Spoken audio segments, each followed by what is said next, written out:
Con el calor. Buenas Sí. noches, Estuardo, Buenas Hola, noches. buenas noches. compañeras. Imagínense entonces cómo estoy yo aquí en El Salvador. Ay, me imagino, El Salvador está así fuertecito. Fuerte. La parte más, bueno, aquí en Guatemala hay varios lugares cálidos, pero por la frontera de ¿cómo se llama? De El Salvador hay un departamento que se llama Jutiapa. Mm, Y entonces hoy me mandaron un meme que está un, un tipo tirado así en las llamas del infierno. Y le dice el diablo, ¿y usted por qué está tan tranquilo? Es que hace más calor en Jutiapa que acá. Pues algo así estamos aquí. Ah, me imagino. Y no hay modo de Llueve, que. llueve, llueve, no, ha llovido, llueve, llueve y se pone más caliente. Sí, aquí antier cayó un aguacero de 10 minutos hasta con granizo, se quitó el agua y nos alborotó el Ajá, calor. así estamos aquí. Pero Es más que bien, ustedes están mejor. sí, hombre, pero ya va a venir la lluvia, dicen que viene ya formándose una tormenta tropical en el Pacífico.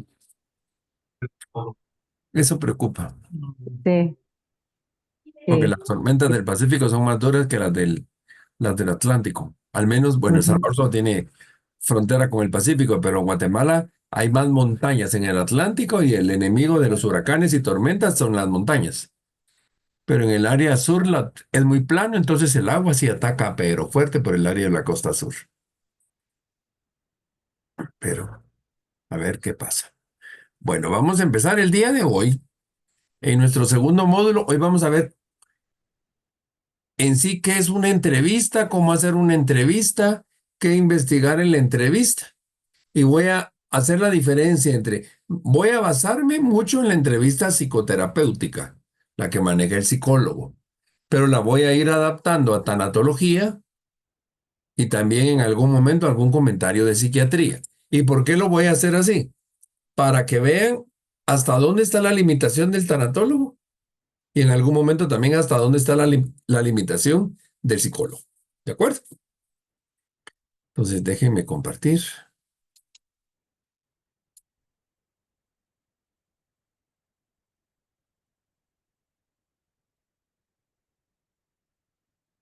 Me dicen si ya ven la presentación. ¿Ya Sí se se ve? mira. Bueno, entonces vamos a Sí. ver un poquito lo que es terapia, lo que es acompañamiento, lo que es coaching y la entrevista. ¿Qué es una entrevista? Es una conversación seria con un fin determinado, más que el placer de conversar. Si yo me junto con alguien para platicar, eso no es entrevista, eso es platicar, es una conversación. Para que esa conversación se convierta en entrevista, vamos a tener tres funciones. Por un lado, obtener información, recoger los datos. Por otro lado, dar información. Y tercero, motivar. Entonces, recuerdan que yo les he hablado mucho de preguntar, preguntar, preguntar. Ahí obtenemos información. Cuando vamos como confrontando las preguntas, eso nos lleva a informar, mantener la conversación y también que la persona salga, si no más motivada, menos insatisfecha de cómo llegó. Yo a veces les he preguntado cuando me ha tocado tener una persona, bien, vienes triste, de 0 a 100, ¿cuánto traes de tristeza? 90. Va. Al final de la entrevista, mira, al finalizar la entrevista, ¿cómo se va tu tristeza de 0 a 100? Y si me dice 90, como que no hubo nada. Si me dice 85, por lo menos se mejoró un poquito. Y si me dice 95, tampoco me voy a asustar, sino que a lo mejor lo estoy llevando a que se hunda en la tristeza para levantarlo. Y entonces ahí entraría un poquito con la motivación. La entrevista es un método para reunir datos. Puede ser por una consulta privada, o sea, entrevista individual, o una entrevista grupal o reunión. En la entrevista es una persona que se dirige al entrevistador, que le cuenta su historia, que da versión de los hechos, que responde a las preguntas relacionadas con el problema que se está tratando. Y la entrevista, bueno, esa ya la habíamos visto. Entonces, cuando vamos a obtener la información del paciente o acompañado, lo que tenemos que ver es sus opiniones, o sea, su lenguaje verbal, sus actitudes o lenguaje no verbal y también sus características personales.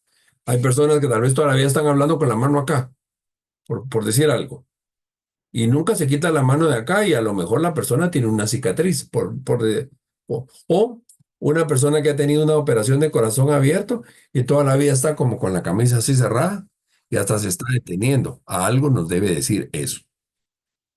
Tampoco le vamos a decir por qué tiene la mano así, ¿verdad? Sino simplemente es observarlo. Porque muchas veces la gente con sus palabras dice una cosa diferente a sus actitudes. ¿Cómo está? Bien. Ese su bien ni él se lo creyó. Entonces es importante que pongamos atención al lenguaje verbal y lenguaje no verbal. Ahora,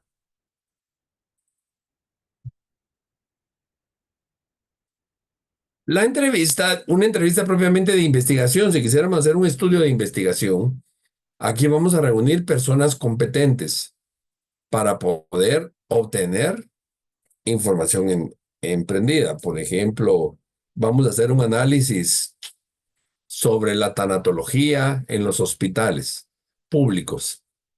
Entonces ahí nos juntamos a entrevistar al doctor, al director del San Juan de Dios, al director del Roosevelt, al del ICS, etcétera.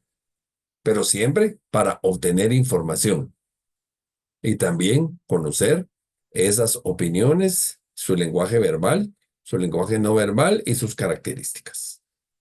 Ahora, el tipo de entrevistas pueden ser altamente estructuradas, pueden ser semiestructuradas, pueden ser no estructuradas o abiertas o libres y pueden ser vivenciales. Vamos a ver cada una de ellas. Una entrevista altamente estructurada es como que si estuviéramos pasando un cuestionario, como si estuviéramos haciendo un checklist. Nombre, edad, género, cuántos hermanos tiene, vive papá, vive mamá, con quién vive, cuántos hijos tiene, eh, fecha de nacimiento, número de correo electrónico, teléfono, etcétera. Es como que si estuvieran haciendo una encuesta o como que si estuvieran llenando un cuestionario, pero en forma oral. Ya llevo mis preguntas preestablecidas con un orden fijado y la respuesta es limitada. Aquí la persona emite su respuesta, pero muchas veces no reflexiona. No hay una profunda reflexión en esas entrevistas. ¿Estamos claros de ese tipo de entrevista?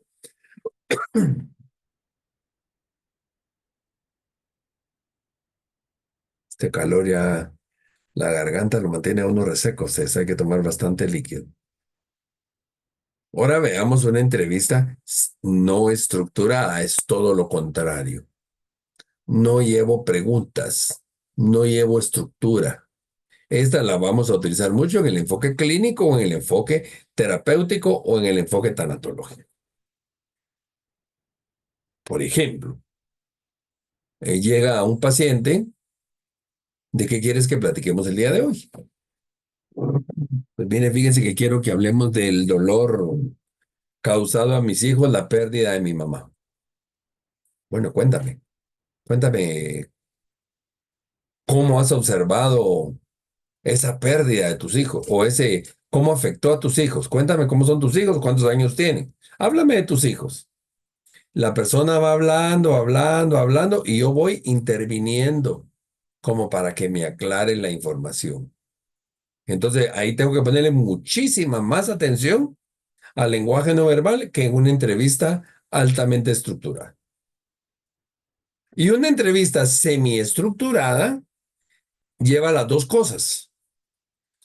Por ejemplo, primero, pues sí vamos a preguntar la primera entrevista, nombre, edad, todo lo que habíamos hecho. Y luego yo voy a llevar una serie de factores a tener en cuenta. Por ejemplo, voy a tomar los factores físicos, sociales, educativos, etcétera.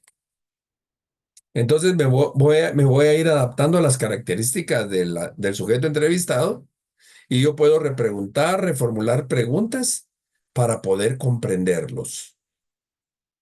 Voy a llevar un guión, ahorita voy a ponerles un ejemplo, y las preguntas las voy a ir elaborando en base a mi guión general. Y durante la entrevista yo puedo pedir ampliaciones. Voy a ponerles el ejemplo de una entrevista de reclutamiento y selección de personal.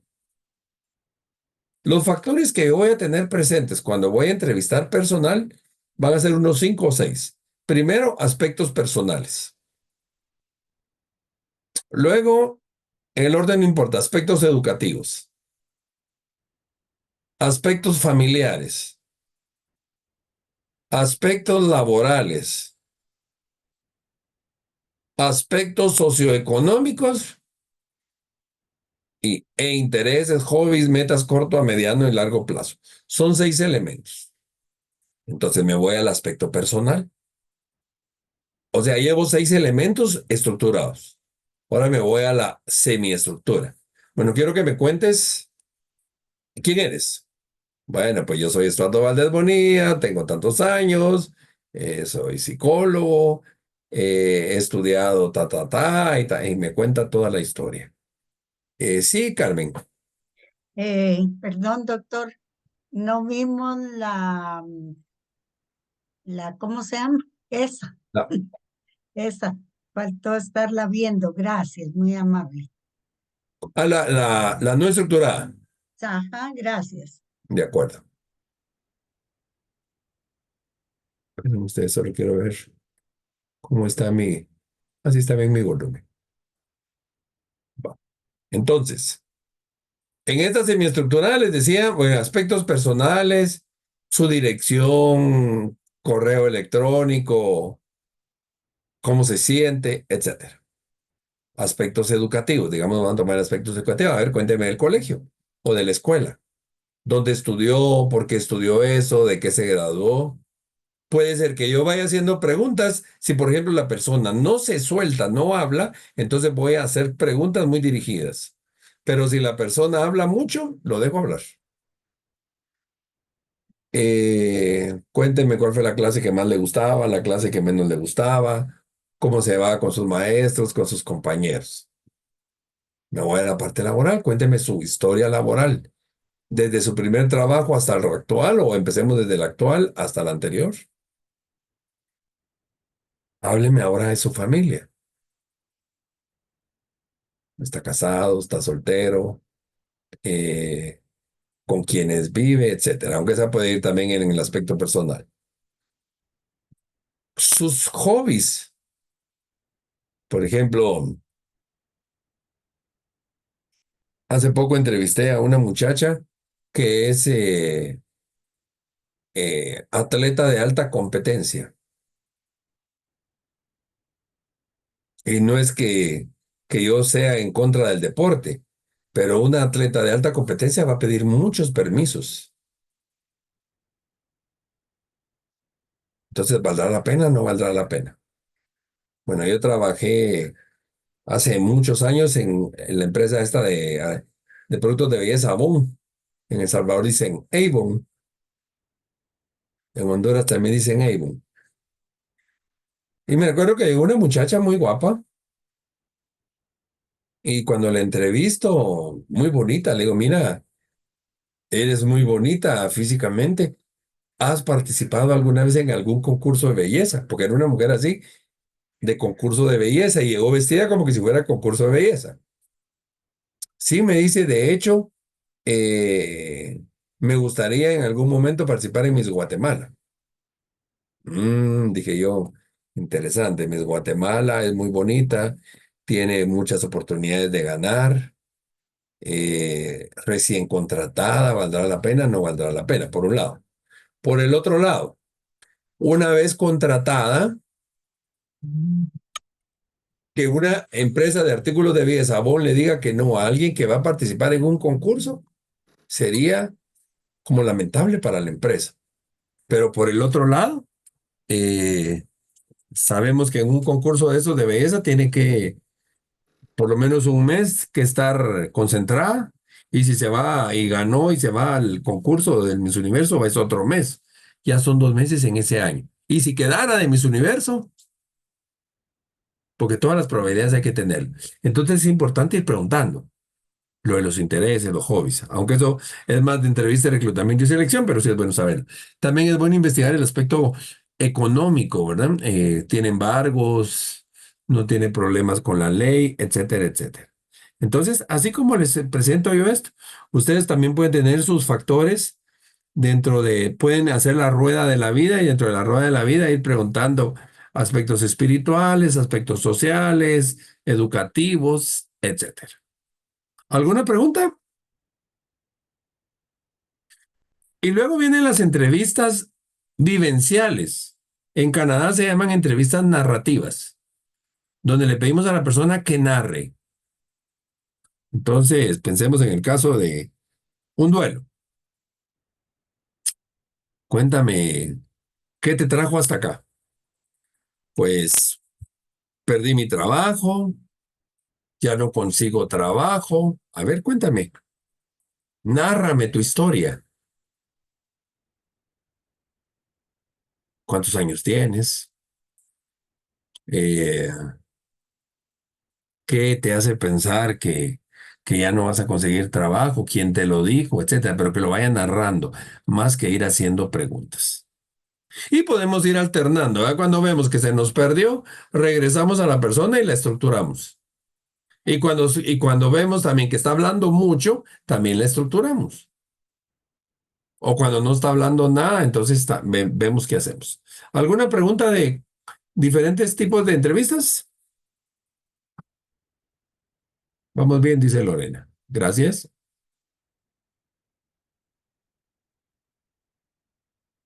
¿Y los demás? Con calor, y por eso ni hablan. Gracias, César. Vamos bien, bien, doctor. licenciado, gracias. De acuerdo. Vamos bien, doctor, todo muy claro. Dios lo bendiga. Gracias. Bueno, ahora, ya vamos a entrar directamente a la entrevista. Lo primero que nosotros vamos a hacer en una entrevista de cualquier tipo es hacer una evaluación diagnóstica, buscar el diagnóstico.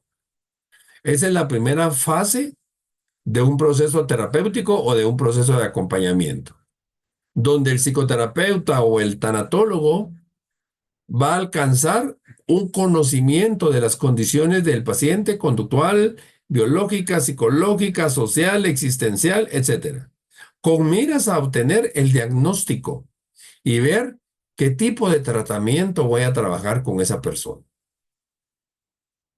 En el caso de esta evaluación diagnóstica va a ayudarnos al diagnosticar, podemos trabajar un proceso adecuado. Pongámoslo en el caso de tanatología. Llega la persona y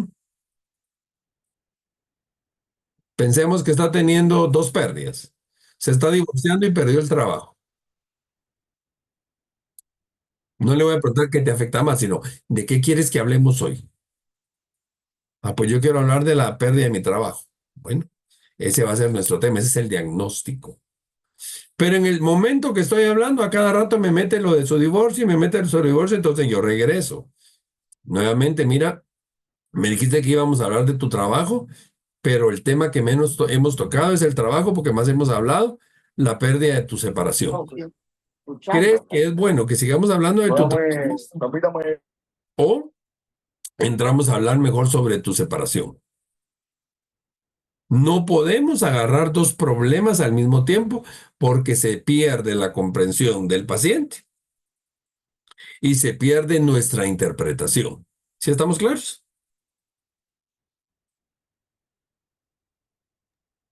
Sí, doctor, gracias.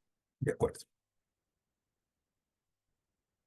¿Qué contenidos vamos a evaluar en una entrevista? Vamos a evaluar varios factores conductuales: la madurez, el desarrollo de la persona, sus síntomas, su carácter, su aparato mental, cómo facilita o perturba su adaptación. Por ejemplo, lo primero clave es el motivo de la consulta. ¿Por qué o para qué está conmigo? Luego vamos a ver los síntomas, que vamos a ver cada uno de esos hoy. La evaluación por área de vida, podemos hacer una rueda de la vida para analizar el aspecto laboral, social, pareja, familiar, etcétera. Vamos a hacer una anamnesis, ya les voy a explicar qué es eso. Vamos a ver cómo está la realidad de la persona o su funcionamiento de realidad, su funcionamiento de identidad, sus mecanismos de defensas, la evaluación de su corporalidad y la evaluación sensitiva cognitiva, lo que conoce y sus sensaciones. Entremos entonces. Primero, el motivo de la consulta. Aquí vamos a explorar la razón por la que la persona vino conmigo, el grado de conciencia de su enfermedad o de su pérdida y la correspondencia, si hay síntomas, si hay signos, si hay angustia. Entonces, podemos empezar. ¿Quién te refirió?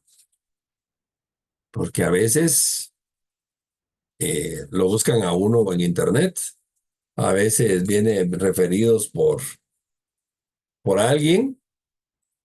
Eh, por ejemplo, a mí me refieren muchas personas, ustedes que están en los diplomados, a veces la referencia viene por algún doctor que, en el caso de acá, de cancerología del INCAN, o me ha tocado alumnos que tengo en la universidad, que aunque yo en la universidad no doy psicología clínica, sino doy psicología industrial, pero me han llegado familiares de ellos. Es importante saber cómo se enteraron de mí, la razón por la que decidieron también consultar. Es que mire, estoy en angustia o tengo ansiedad o no puedo dormir o etcétera. Luego, ¿qué tan consciente está la enfermedad? En el caso de, por ejemplo, tenemos a un enfermo terminal. No se lo voy a preguntar al paciente, sino le voy a preguntar a la familia. Mire qué tanto sabe la persona de su enfermedad. Y hay gente que me dice, nada. ¿Y qué quiere?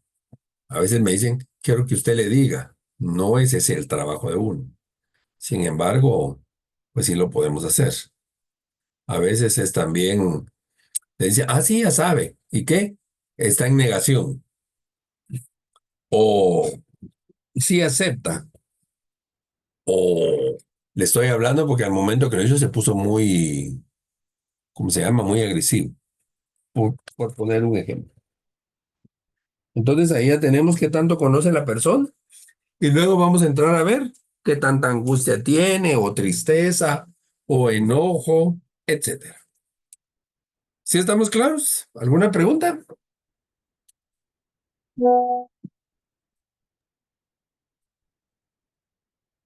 Por el momento no, gracias. De acuerdo. Todo claro, gracias. Bueno. Generalmente en la primera sesión vamos a tener ese análisis. Luego podemos hacer ya en una primera sesión también preguntar datos generales, ¿verdad? Cómo lo contacto, teléfono, etcétera. Y luego ya podemos hacer una primera intervención donde podríamos trabajar, por ejemplo, la rueda de la vida. O podríamos trabajar, si no con rueda de la vida, preguntar, a ver cómo está su bienestar o malestar familiar, bienestar o malestar de pareja, mental, etcétera. Permítame un momento, por favor, porque estoy aquí solo en mi casa y me está sonando la puerta. Deme un momento.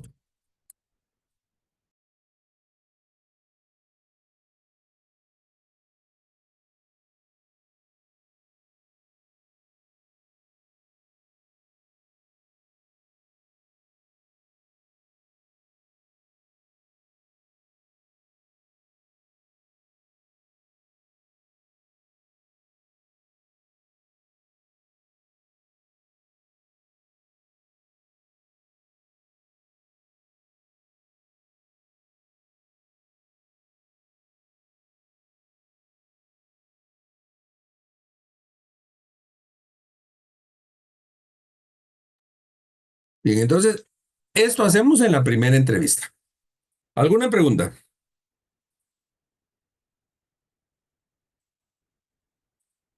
Yo tengo una ¿Qué pregunta a pasa? eso. Sí, César. Sí, perdón. Quería preguntarte, bueno, por supuesto que tú ya tienes este guión en tu mente porque ya tienes mucha experiencia, por ejemplo, en entrevistas laborales. Mientras uno va en el proceso de definir qué tipo de entrevista vamos a usar, ¿es válido tener, digamos, un guión escrito y estar consultando Sí. o preferentemente es mejor tenerlo todo en mente? No, bien, entonces, muy buen punto. En la primera entrevista vamos a establecer el contrato. Y entonces en el contrato le vas a decir a la persona, mira, tengo que hacer algunas anotaciones que van a ser relevantes. Por supuesto que eso es confidencial. La gente no se va a enterar, pero yo tengo que tener, porque como vamos a darle seguimiento a tu entrevista, algunos elementos que yo voy a tener hoy los vamos a ir tocando en próximas reuniones. Y puedes llevar tu listado de preguntas o puedes llevar tu guión. Ahora, si la persona te dice, no, por favor no escriba, no lo haces. Pero te pongo un ejemplo. Una vez me llamaron para que yo hiciera una entrevista forense. Los hijos le querían quitar, querían declarar al papá incompetente, por no decir loco, y que el señor al estar inhabilitado de sus competencias mentales, eh, ya no podía tomar decisiones. Señor de mucho dinero, los hijos lo que querían era como desaforarlo para quedarse con la herencia. Y el señor creo que era más hábil que todos nosotros juntos. Entonces, cuando llego, mucho gusto, ¿qué tal está? Entonces le digo, mire, como es una entrevista forense, necesito grabarla. Me dice, no me gustaría que me vieran la cara, me dice. Bueno, entonces, eh, puedo hacer solo como un pasón donde yo diga, vamos a iniciar la entrevista entre, y habemos acá en esta reunión dos personas. Ah, bueno, eso sí. Entonces, y ya después ya no, ya por favor la cámara conmigo no. Bueno, entonces le pasé la cámara así a él y la pasé para mí. Bueno, estamos en esta reunión y para certificar que hay validez, señor, me puede dar su nombre, cuál es su edad y todo grabado, ¿verdad? Eh, ¿Está usted por su libre voluntad acá en esta reunión? Bueno, ahora me presento yo soy Estuardo Valdés Bonilla, colegiado número 582 del Colegio de Psicólogos, tararara. ¿Y el motivo de la entrevista, cuál es? Entonces, el motivo de la entrevista, pues mire, yo solicité una entrevista forense para que vea mis condiciones mentales. Entonces, ya ahí, ya tuve la grabación, solo porque esa la tenía que presentar con un informe al abogado para que el abogado trabajara, porque el señor lo que hizo fue desheredar a los hijos. Les estoy hablando ¿qué sería? Desheredo, desheredar o desaforar de por lo menos unos 40 millones de dólares. Wow, dolió. Sí. Entonces, como el señor 90 y pico de años. No les voy a contar mucho de la entrevista, pero cuando viene y me dice de entre las cosas y se ríe, le digo, mire cuáles han sido de sus logros. Ya voy a entrar aquí, los indicadores. El logro y el gozo creativo. ¿Cuáles son sus logros en sus diferentes áreas? El cumplimiento de aquellas señales relacionadas con el área de su vida y la etapa vital del sujeto que corresponden con la madurez y propósitos de un sujeto. Y su goce creativo. La capacidad de disfrutar los logros alcanzados y de que este gozo incluya la posibilidad de mantenimiento del status quo, diferente al gozo adictivo. Pero se me viene este caso porque ahorita se van a reír o van a decir, Dios, y el señor de 90 y pico años, le digo, bueno, y cuénteme, algo que ha sido importante que usted se recuerde de su vida. Así me dice, estuve 3 días con Elizabeth Taylor en un viaje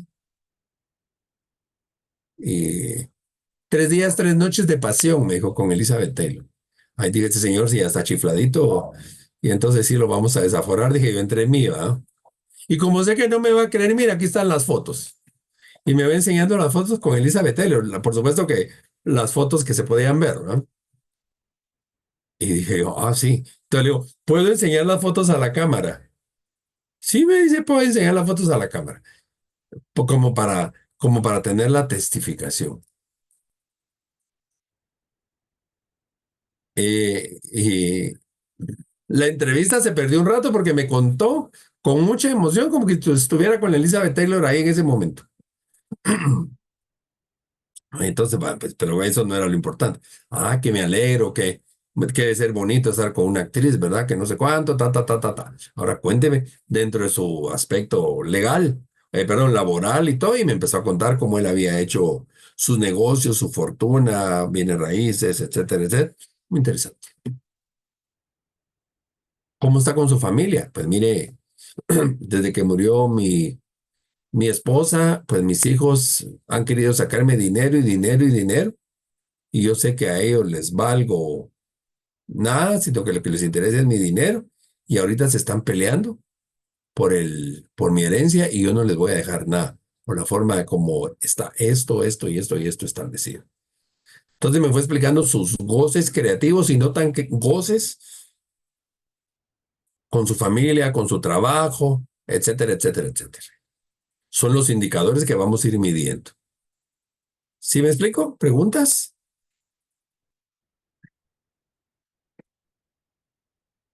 No me van a preguntar cómo se llama el señor porque no les voy a decir. Ni cómo estaba vestida la Elizabeth Taylor porque tampoco les voy a decir. Pero sí, una mujer muy guapa, sí, por si no la han visto actuar, ¿no? Ahí está la película que era de Cleopatra, donde sale ella, de las películas más impresionantes del cine. Bueno, ahí tenemos los dos indicadores. Y ya vimos en la primera sesión aspectos de bienestar y de malestar en cada uno de los aspectos de su vida. Y hasta ahí nos va a dar tiempo en una primera sesión. Vamos a una segunda sesión. Y ahí viene la palabra anamnesis. ¿Qué es la anamnesis? La historia de la persona. Una historia familiar, mitos, revisar la historia de vida del sujeto, sus hitos o sus momentos más importantes. Y yo lo parto en dos. Desde el nacimiento hasta la pubertad y luego de la pubertad o adolescencia hasta su vida actual. Entonces, por eso se recuerdan tan importante cuando hablamos de Freud, cuando hablamos de Víctor Frank, cuando hablamos de Carl Rogers, se recuerdan el módulo de nociones de psicología. Entonces, cuénteme de su familia. Pues fíjese que mi mamá antes de mí tuvo 3 hijos, pero tuvo abortos espontáneos y yo fui el primer hijo que se le logró. Poner un ejemplo. Y mi mamá ya no pensaba tener hijos, pero gracias a Dios que todavía intentó para que naciera yo. Entonces eso me puede traer. Entonces es hijo único. ¿O tiene más hermanos después? No, pero fíjese que después mi mamá ya tuvo 2 hijos más. Ah, historia familiar. Usted es el mayor. Tus otros 2 hermanos son hombres, mujeres. Sus papás todavía viven, ya no viven. Y entonces puede ser que me digan, fíjese que mi papá murió cuando tenía 16 años. Eso ya no cabe en la pubertad. Entonces va a ser un tema que lo vamos a tocar despuesito. Pero cuenta toda la historia familiar. Mire, y usted conoce de algún problema, hereditarios, trastornos o algo. Sí, fíjese que en mi familia han habido 3 suicidios. Interesante. Y tal vez la persona llegó conmigo porque su hijo se suicidó. Se está repitiendo la historia. Luego nos vamos al momento del nacimiento. Hoy el 90% o 95% de los embarazos terminan en cesárea. Antes el 95% eran partos naturales. La cesárea solo era muy extremadamente necesaria, se usaba y se utilizaba mucho forceps. Entonces, ¿usted cómo nació? Pues fíjese que yo nací por forceps. Ah, mire, y cuando nació usted no sabe si nació azulito, amarillito, rojito. Ah, pues dice mi mamá que estaba medio azul, y hasta preocupado se estaba con las uñas moradas. Ah, y hubo pérdida de respiración, asfixia, etcétera. O fíjese que cuando me contaba mi mamá de que cuando yo estaba en el, ¿cómo se llama? En su vientre todavía, yo tuve una intoxicación porque comí popó. Y entonces eso provoca algo en algún momento, alguna enfermedad. Ya desde ahí la persona ya viene predispuesta a su pérdida. Ah, va, de acuerdo. Pues, sigamos agarrando este caso. Y fíjese que a raíz de eso me hicieron operación de corazón abierto cuando tenía 30 días de nacido. He sido una persona muy enfermiza, etcétera, etcétera, etcétera. Ah, interesante. Y con su corazón abierto y todo esto, ¿cómo fue su infancia? Pues mire, yo no era muy, mis papás no dejaban que yo jugara mucho. Y yo quería hacer algún deporte, pero mis condición, no, mis papás no permitían, ¿no? Otra pérdida. ¿Y cómo fue su pubertad? La pubertad es el desarrollo físico sexual del individuo.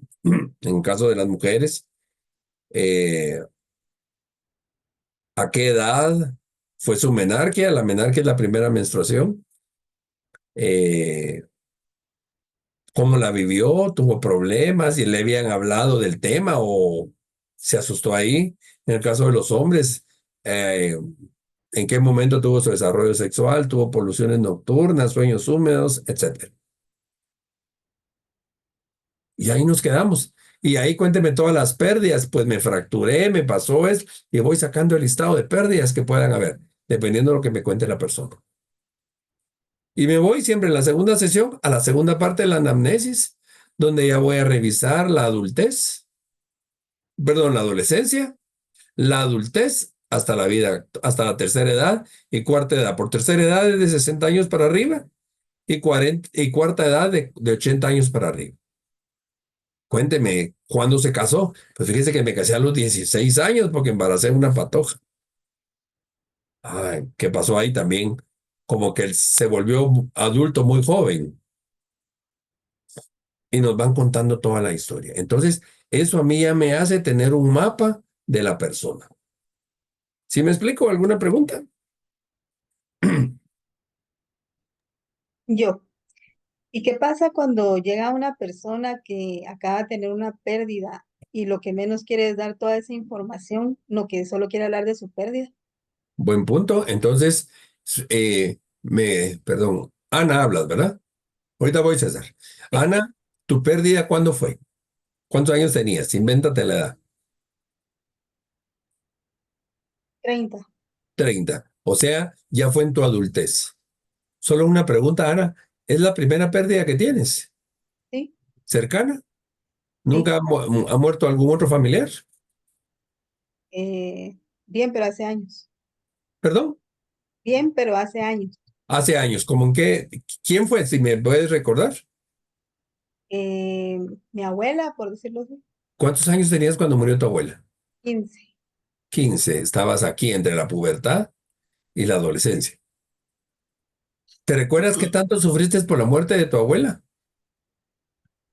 Sí, fueron un par de meses. Y si lo compararas ahorita con la pérdida de tu hijo, ¿son los mismos síntomas? No, me imagino que no. Ah, no, tú estás suponiendo porque tú eres mi paciente ahorita, me imagino que no. Ah, bueno, pero pensemos que me contestaste, me imagino que no. Ah, Ajá. ¿por qué te imaginas que no? ¿Porque ya no te recuerdas? ¿Porque no lo quieres comparar? ¿Por qué? Cuéntame. Miren Porque yo ustedes pienso que que la pérdida, ahorita ese zancudo tuvo pérdida, se murió. yo pienso que la pérdida de una abuelita a la comparación de un hijo no es la misma. Para ti, Bueno, para mí. para ti. O sea, tú eres mi paciente ahorita. Ajá. Entonces yo sí puedo decir, mira, yo he conocido personas que se criaron con su abuelita y perder a su abuelita fue como perder a su mamá. Ujú. En tu caso no pasó, porque tu mamá vive, ¿verdad? Y hoy todavía está tu mamá viva. ¿Tu mamá te acompañó cuando murió tu abuelita? ¿Te dio acompañamiento? Y hoy que muere tu hijo, ¿también te dio acompañamiento? Es que no, o sea, no puedo contestar porque no he pasado por eso, ¿verdad? Pero No, sí me claro, surgió pero esa duda. digamos, Ajá. como que estoy manejando y me dicen, no es diferente. ¿Dónde crees que se interesó más tu mamá? ¿Cuando eras niña o ahora que eres adulta? Pues en ambas. Pero si te das cuenta, te estoy sacando información sin preguntarte desde antes. Ya. ¿Sí? César, Sí, muchas gracias. Una pregunta de un tema diferente. ¿Qué pasa, Estuardo, cuando entre la primera y la segunda sesión el paciente te hace a ti las mismas preguntas? Por ejemplo, ¿y usted, Estuardo, el doctor, es casado y tiene hijos? ¿Y qué hacen sus hijos? O sea, ¿cómo manejas eso de que, bueno, el paciente como que intenta ser el entrevistador?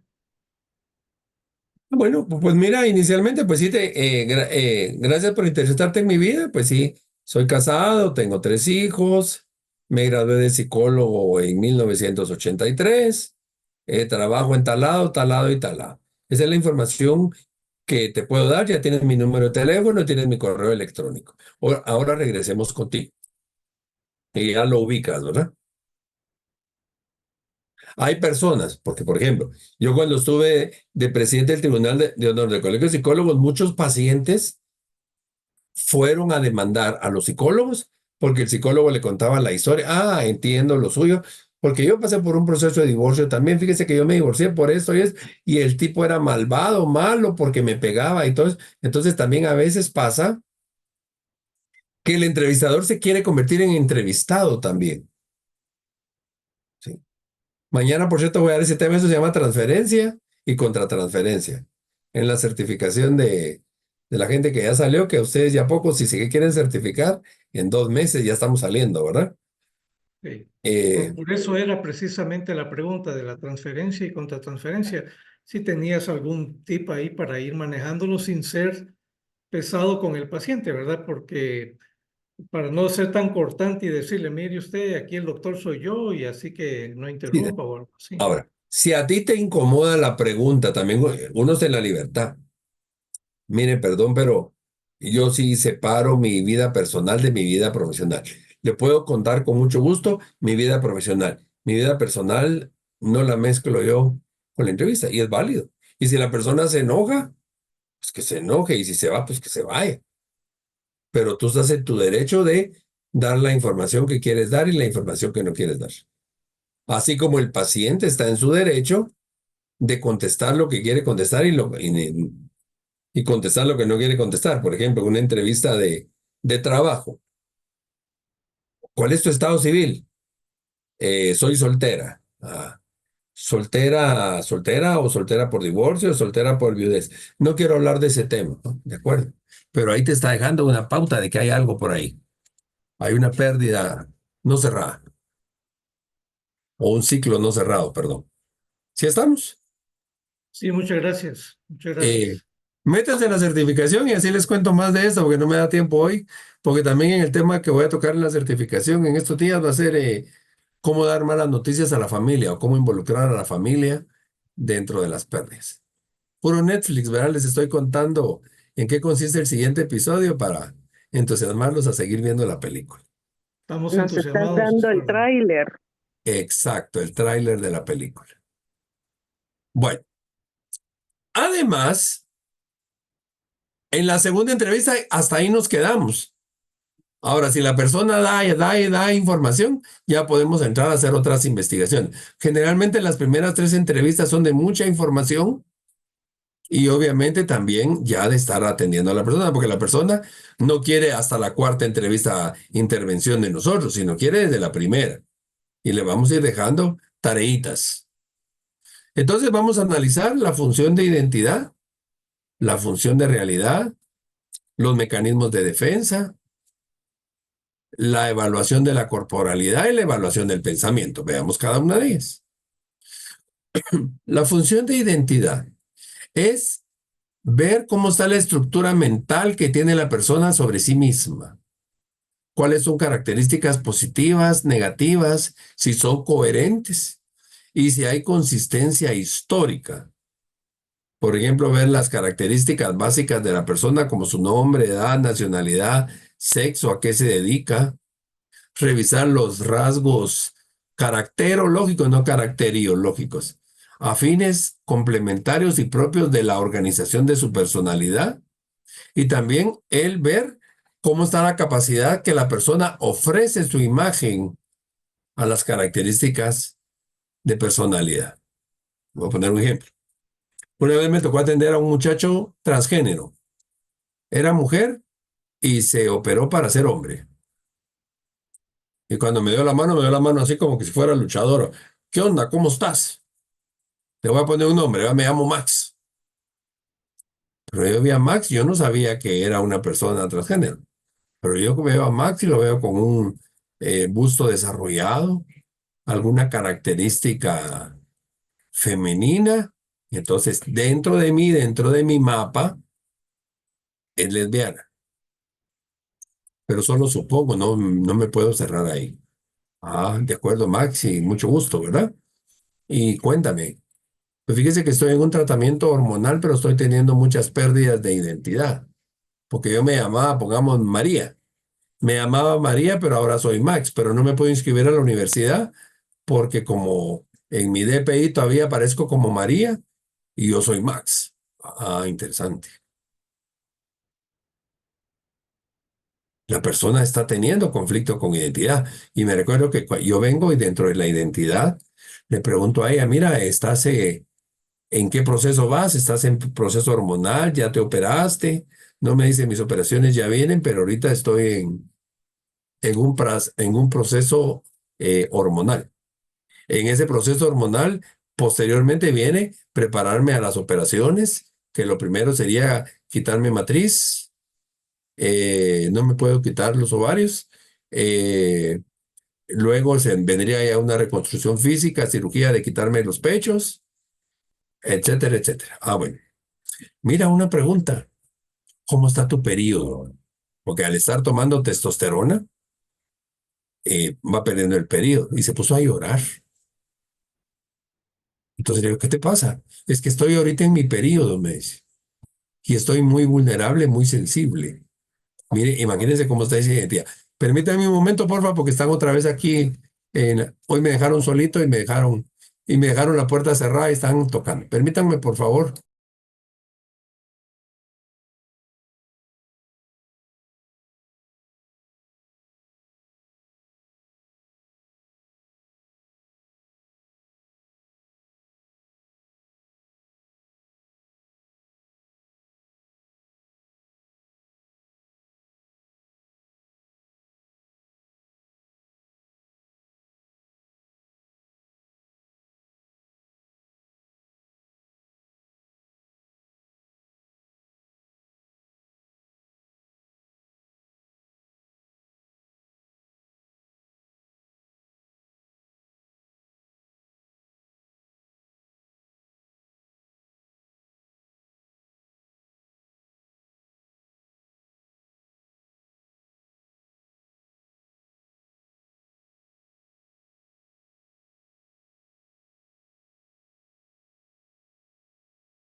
Ya estoy por acá, disculpas.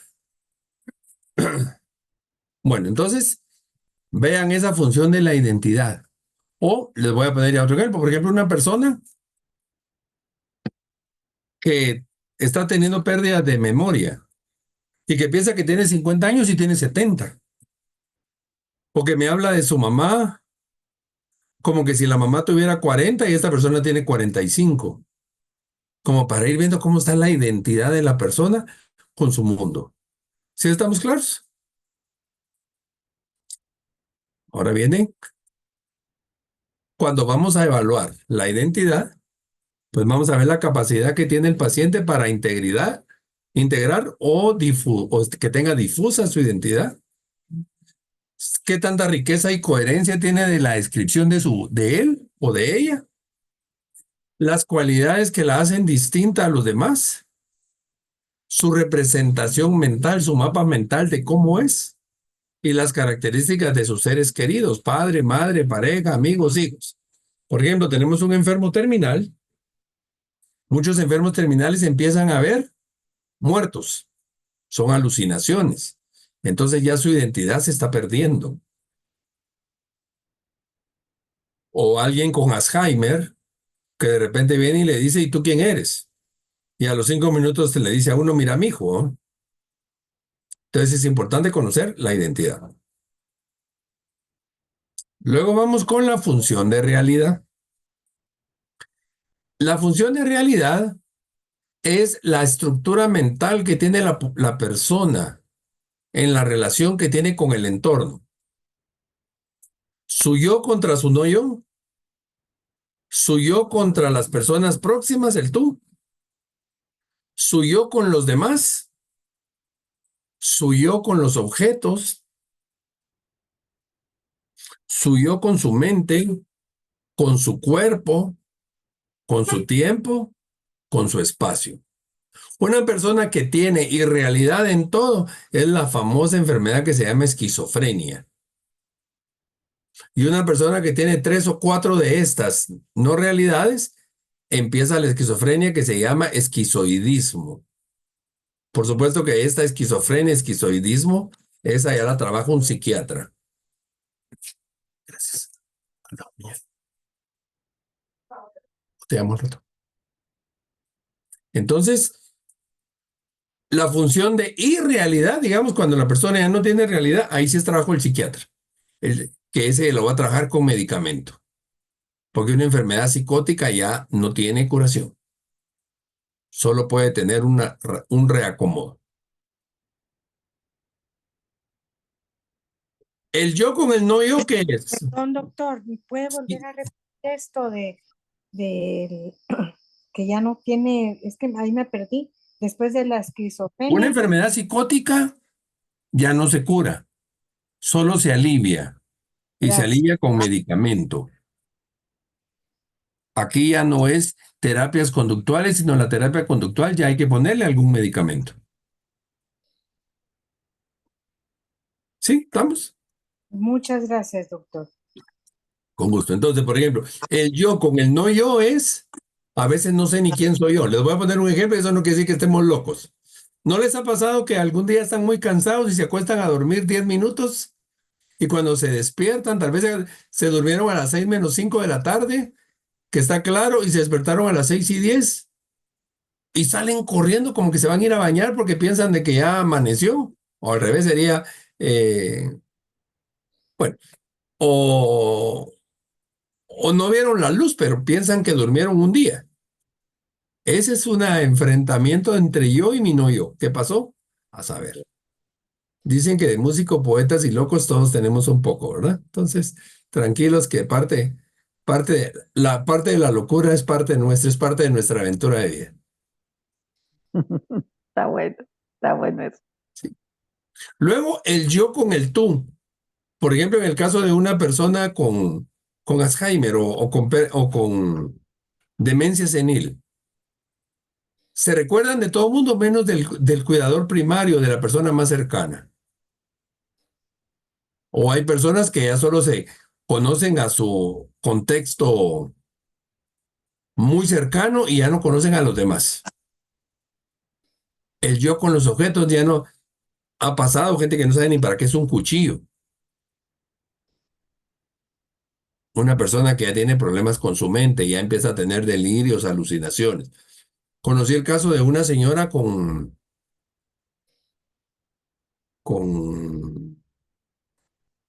Alzheimer era. Se levantó, dio un paso, pero ya no, se le olvidó caminar, ya no sabía cómo caminar. Y entonces al dar los 2 pasos se fue al suelo y se fracturó. Puede pasar. La realidad, o por ejemplo, cuando una persona, ahorita voy a decir, cuando una persona tiene una amputación, eso se llama, la persona se quedó con el miembro fantasma. A una persona le quitan un pie y la persona dice, me pica el pie, porque el cerebro no se le avisó, te quitaron el pie. El nervio que va al pie sigue vivo. Entonces eso se llama dolor del miembro fantasma. Cuéntame, Elsie.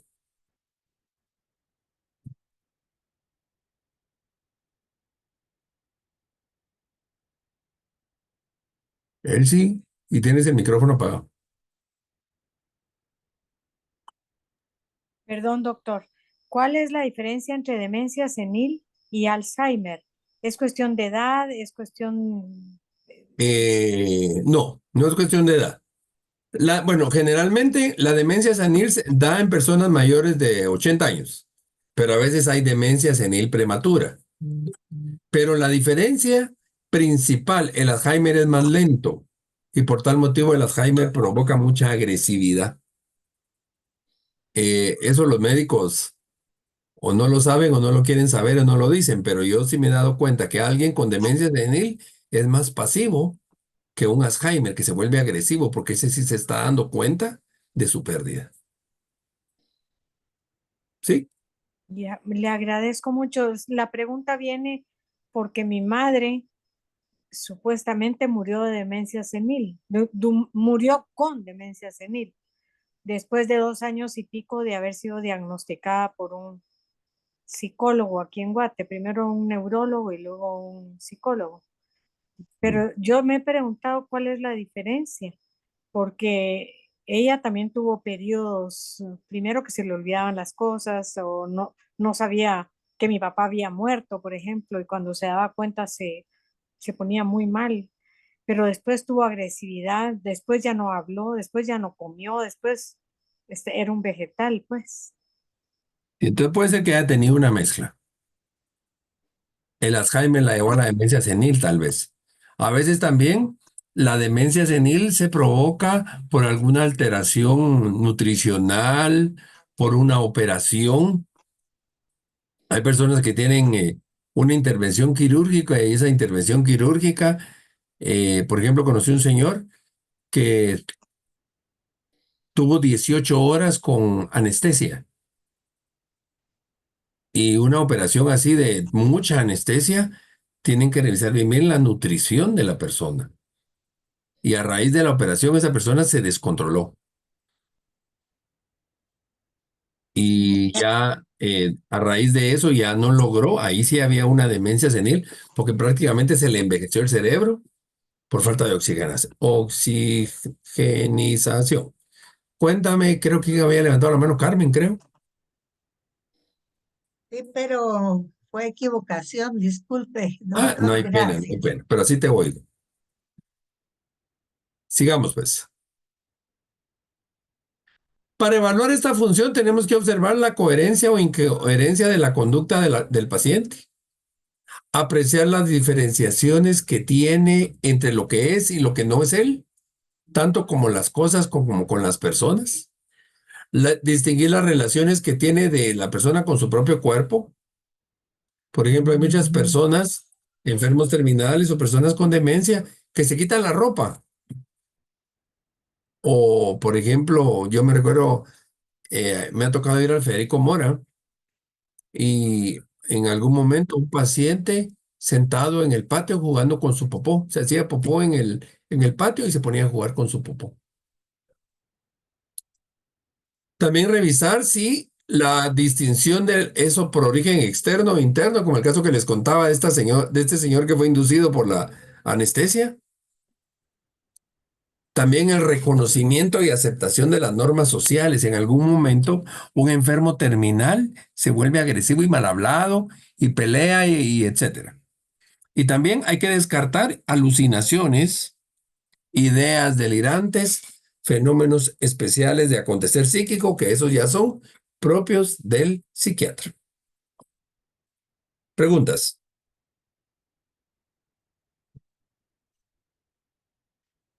¿No preguntas? Doctor, por ejemplo, los antisociales ya caen en una de estas enfermedades. Un antisocial. Ujú, Dependiendo si el antisocial.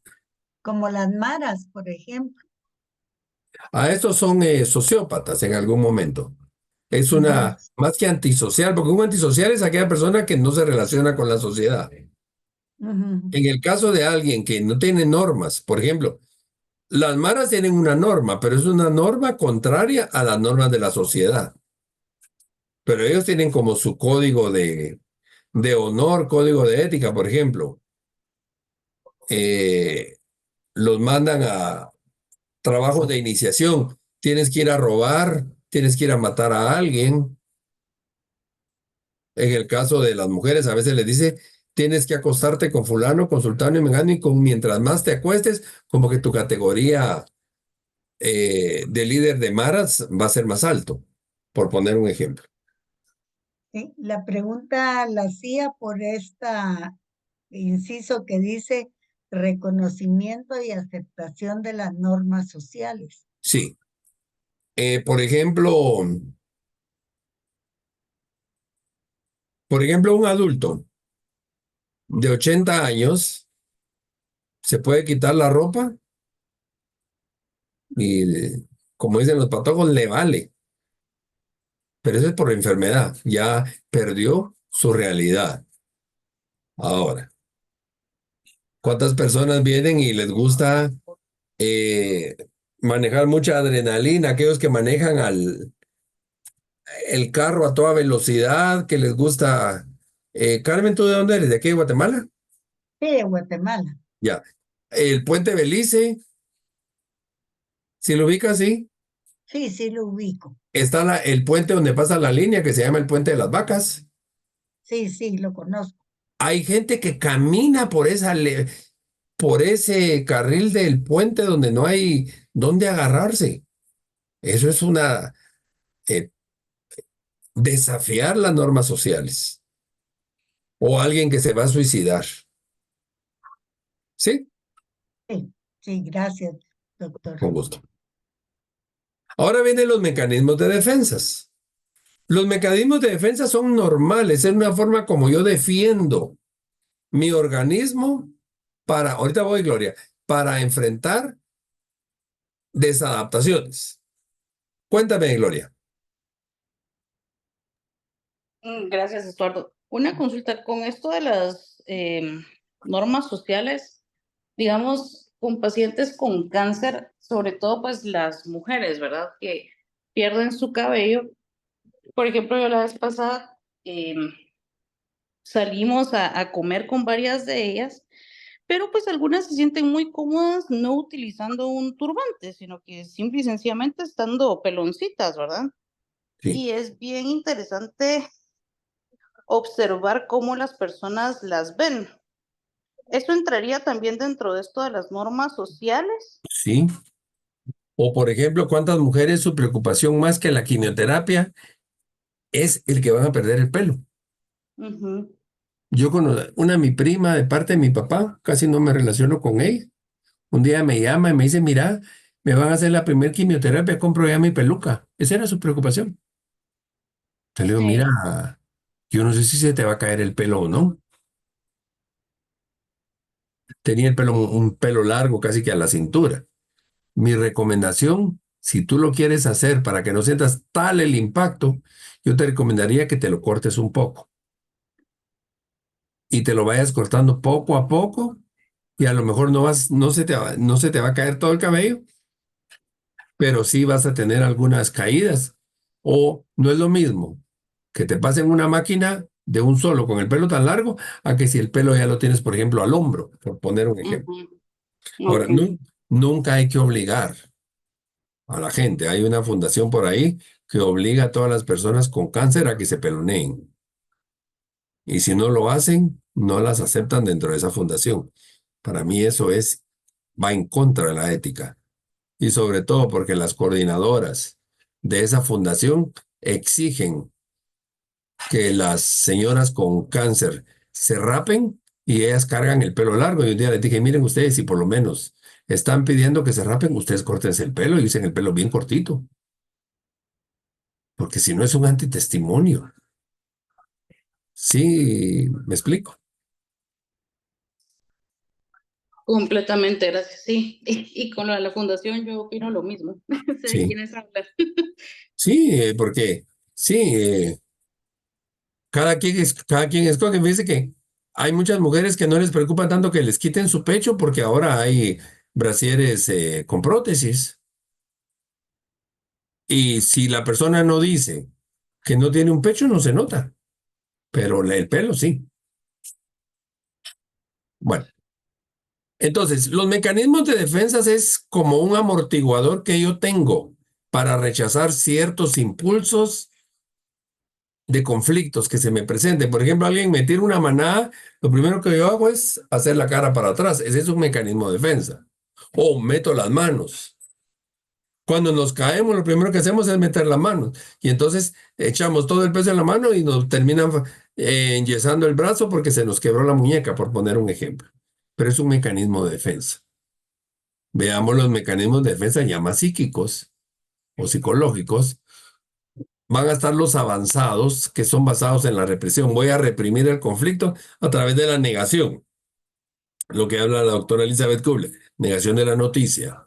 La represión, la culpa, el enojo. El desplazamiento, que puede ser una negociación. Idealizar a alguien.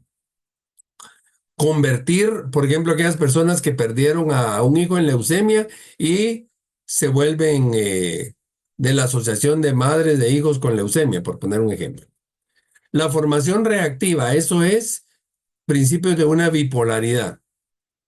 Enojo y alegría al mismo tiempo.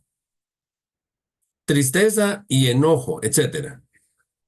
La proyección, el mejor ejemplo a mí me lo dieron cuando yo estaba en la universidad. ¿Qué es proyección? El niño va con el papá y le dice al papá, papá, pasémonos al otro lado de la banqueta porque aquel perro que viene allá tú le tienes miedo. Por no decir el niño, yo le tengo miedo. Entonces hay gente que proyecta en otros. El aislamiento, personas que se aíslan, personas que racionalizan o intelectualizan, aquellos trabajólicos, se encierran en su trabajo y no se dan permiso para sentir nada. Pero estos mecanismos de defensa avanzados, basados en la represión, no son patológicos. Mientras que los primitivos, basados en un romper, ahí sí ya puede haber alguna crisis.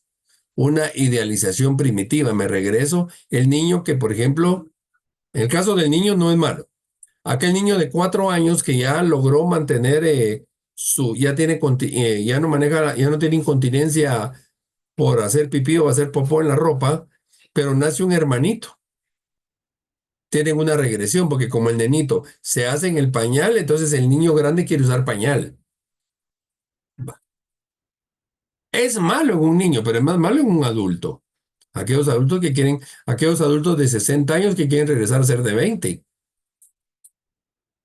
Una identificación proyectiva, también proyectarse en alguien, no como la proyección que les puse anteriormente. Una devaluación primitiva, la persona que se bota la autoestima. Una identificación adhesiva, aquí hay doble A, aquellas personas que son codependientes, se apegan a algo o a alguien. Una renegación, ya no solo es negar, sino es negar la negación. Una disociación, que sería una distorsión. Una escisión, la palabra escisión es rompimiento. Y la omnipotencia, el sienten que todos están siendo vistos, se vuelven paranoides o paranoicos. Entonces ahí hay que analizar. Si son mecanismos de defensa muy primitivos, también ya es trabajo de psicólogo o inclusive trabajo de psiquiatra. Pero si son basados en la represión, esos avanzados, pues son una forma normal de uno detener el golpe que viene. ¿Sí estamos claros? Gloria, ¿tiene la mano levantada? ¿La volviste a subir o no te la bajaste?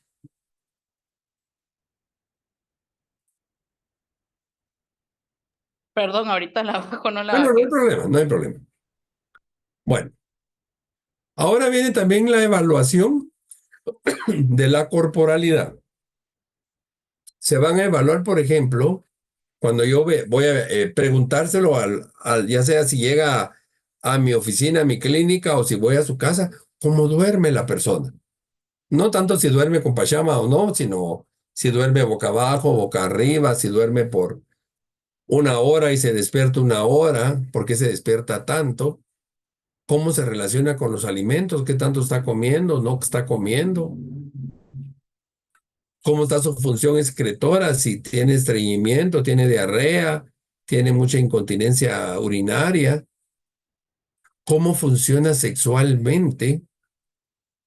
Por ejemplo, hay hombres que su gran preocupación de la próstata es que no vayan a funcionar sexualmente después de su prostatitis o de que los operaron de la próstata.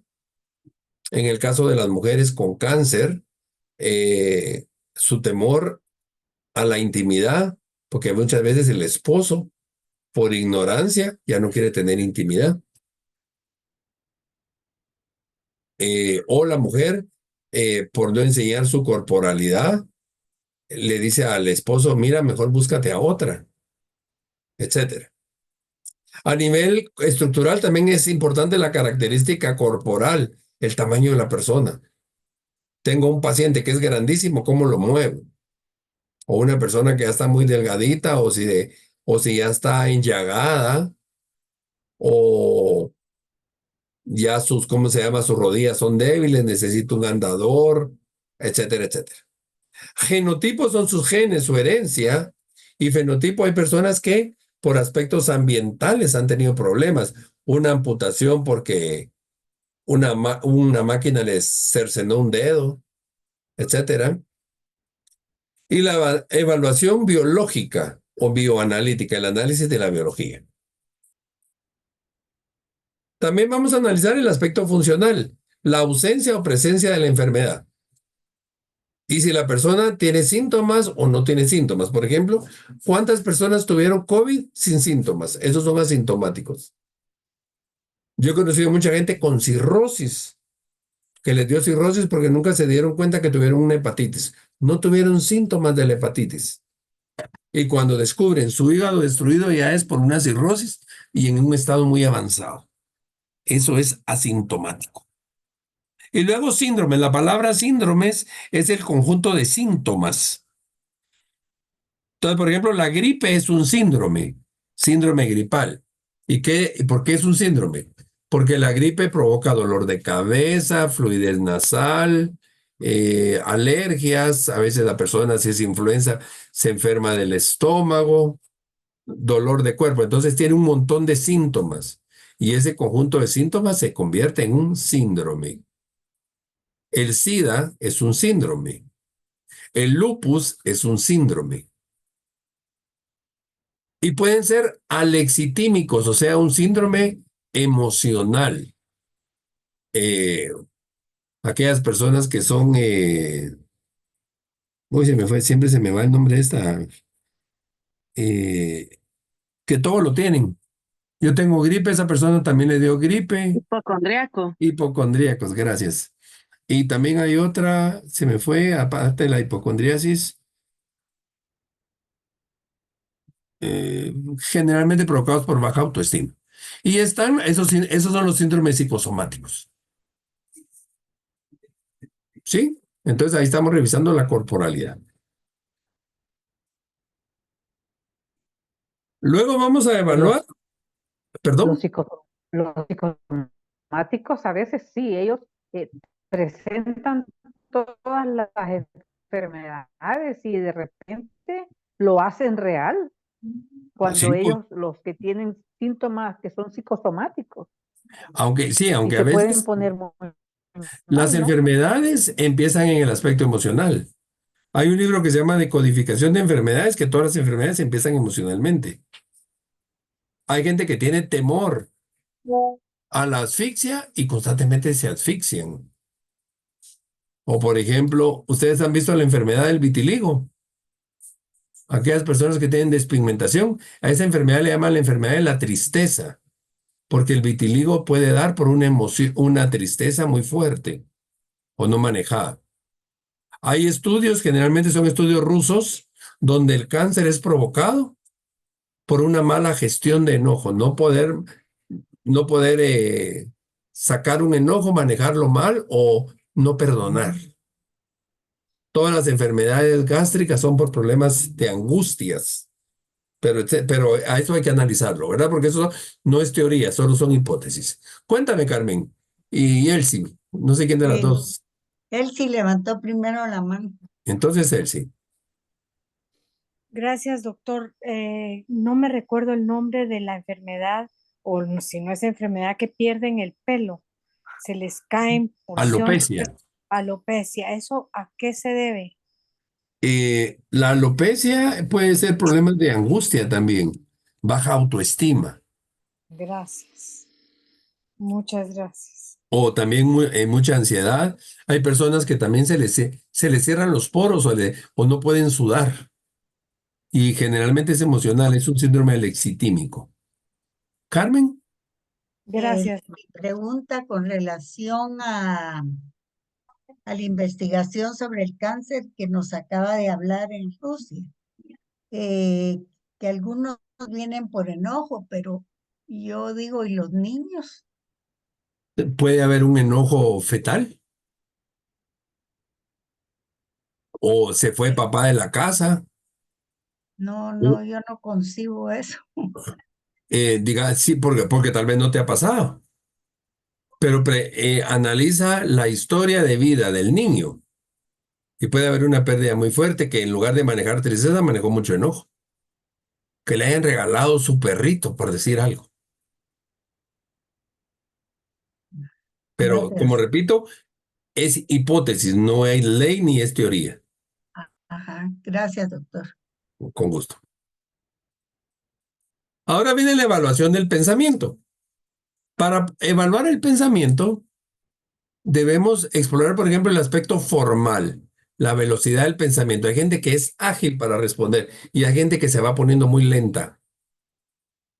Su flujo asociativo, personas que saben asociar, gente que ya no asocia.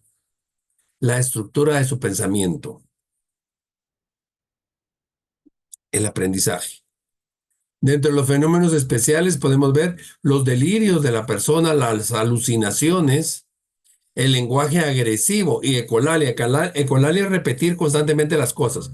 Aquellas personas que nos contaron la historia 10 veces y muchos caen en este error. Eso ya me lo contaste. Es lo peor que podemos hacer con un paciente. Y dentro del aspecto funcional, ¿qué tanta atención tiene la persona? ¿Qué tanto percibe?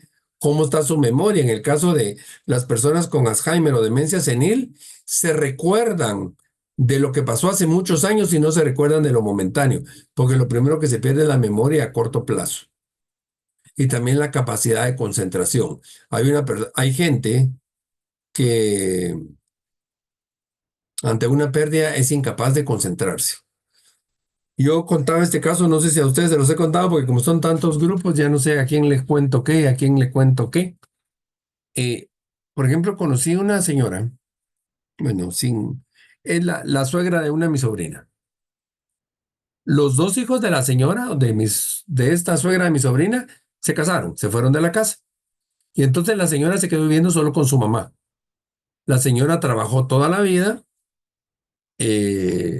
madre soltera, entonces quien le cuidó a sus hijos siempre fue la abuelita, pero había una codependencia entre, digamos, la mamá y la abuelita. Y la abuelita entra con Alzheimer. Y dentro del Alzheimer pero fue un deterioro en 6 meses y se muere.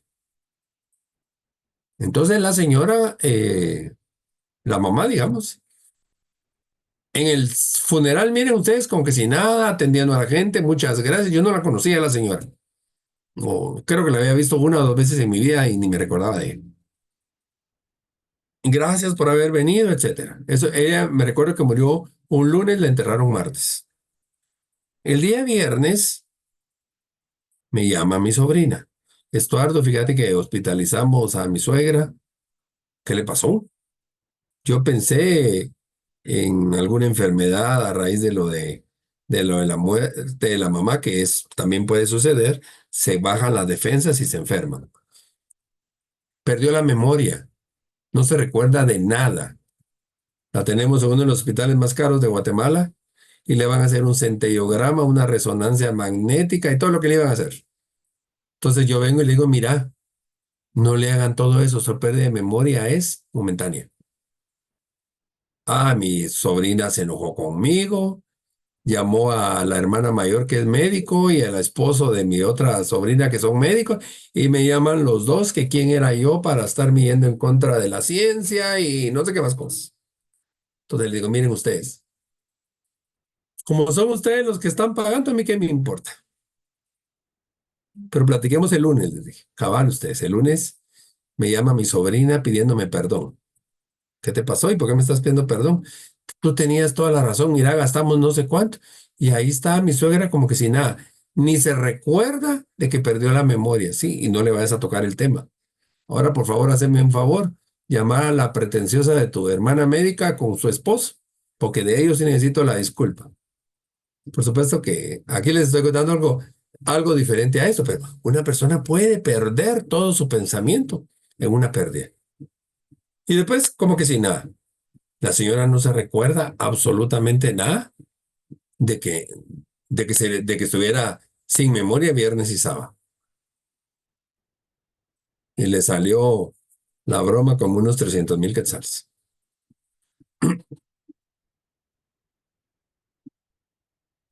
Bueno, ¿qué recursos tenemos? Miren, así ya casi que vimos todo lo que analizamos con la persona. ¿Qué recursos tiene el paciente, el acompañante o el terapeuta? Primero, el rapport. La palabra rapport es romper el hielo, mantener un ambiente agradable de confianza en la entrevista. Empatía, pero no solo empatía física, sino empatía emocional, empatía conductual, empatía espiritual, empatía, ¿cuál me faltó? Física, emocional, cognitiva. Hay personas que vienen y dicen es que yo estoy enfermo porque alguien me hizo mal hecho o me hizo brujería. Yo no voy a decir cómo es posible que usted crea en las brujerías, ¿no? Ah, y cuénteme quién le puede haber hecho brujería. Porque entonces, al generar el ambiente de confianza, yo puedo ir sacando más información. También es importante manejar las técnicas de entrevista. Ese dominio de técnicas de entrevista. Conocer los sistemas diagnósticos. En este caso, el determinar, ya vamos a ver una filmina de sistemas diagnósticos para ver qué puedo atender yo y qué yo ya soy incompetente para atender. En el caso de los psicólogos hay un libro que se llama DSM-5RD, es el que vamos ahorita. Ese es el diagnóstico de enfermedades mentales. Ahí están todas las enfermedades, cuál es su etiología o su origen, sus características, etcétera. Yo me recuerdo que cuando yo empecé a estudiar psicología en 1980s, lo mejor para evaluar a una persona era pasar el MMPI, es un test de 583 preguntas, creo. Ahora, yo no le voy a pasar a un señor de 80 años el MMPI, porque no me lo va a contestar, vaya, no está en edad de hacer todo eso. También es importante conocer los modelos psicopatológicos, cuando yo les hablaba de Freud, de Viktor Frank, de Carl Rogers, etcétera. No, para los psicólogos no casarse solo con una corriente. Yo a veces veo anuncios que ponen en el chat de psicólogos. Necesito psicólogos humanistas conductuales para atender a una persona. ¿De dónde sacaron eso? Pues? Y también es importante conocer la estructura de la personalidad que sea concordante con el rol del paciente y también de uno. Esas técnicas nos van a ayudar a clarificar, confrontar y señalar las situaciones. Ahora, ya que hicimos el diagnóstico, entonces va a venir nuestra hipótesis, lo que suponemos que tiene el enfermo, el paciente o el acompañado. Entonces aquí necesitamos una entidad que organice los datos. O sea, la entidad es la persona, ¿verdad? Donde se categorice la alteración, la disfunción, si es un trastorno, si es un síndrome, si es una reacción, si es una enfermedad. Por ejemplo, una persona recién operada y que tuvo bastante anestesia puede tener sueños de pesadillas o que se le vaya el sueño. Una persona alcohólica que le quitan el licor le puede dar delirium tremens. Una persona que está en rehabilitación por drogas puede entrar en déficit que se pueden repetir cada 21 o cada 30 días. También es importante conocer el juicio entre el cuadro clínico y la estructura de la persona.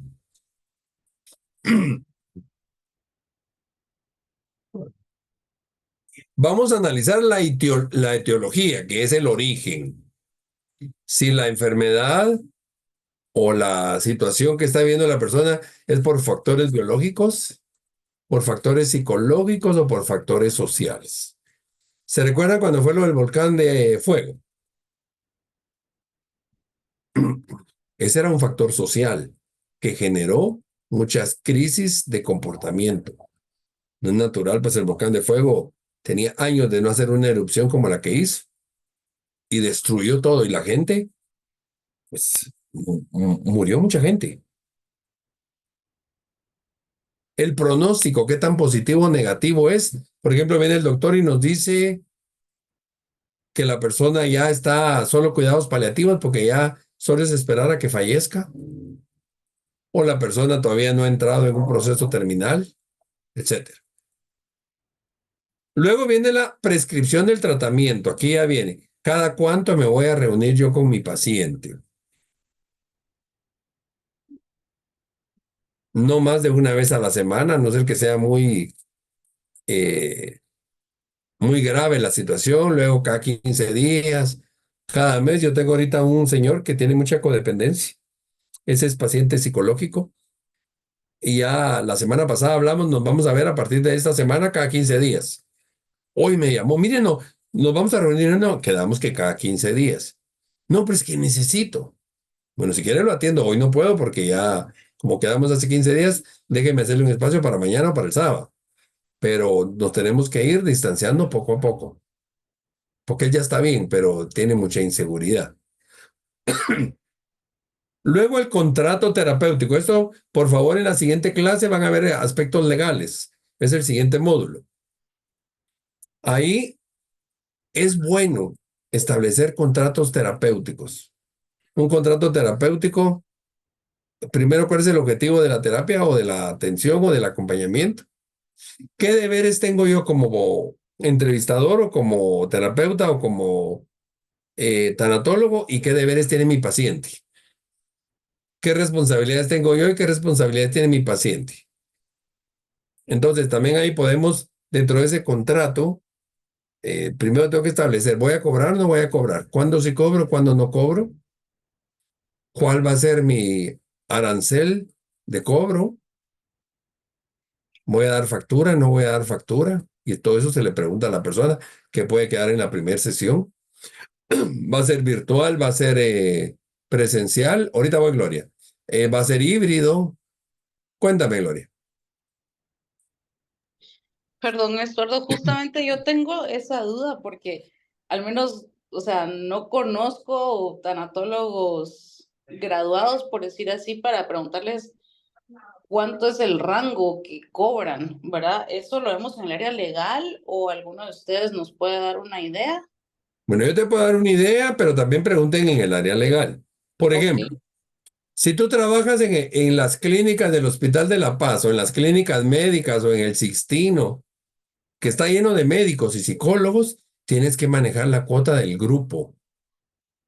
Porque si, por ejemplo, pensemos, todos los neurólogos cobran 500 por sesión. Y yo como neurólogo llego a cobrar 300 y me vienen todos los neurólogos de ahí a pelear conmigo.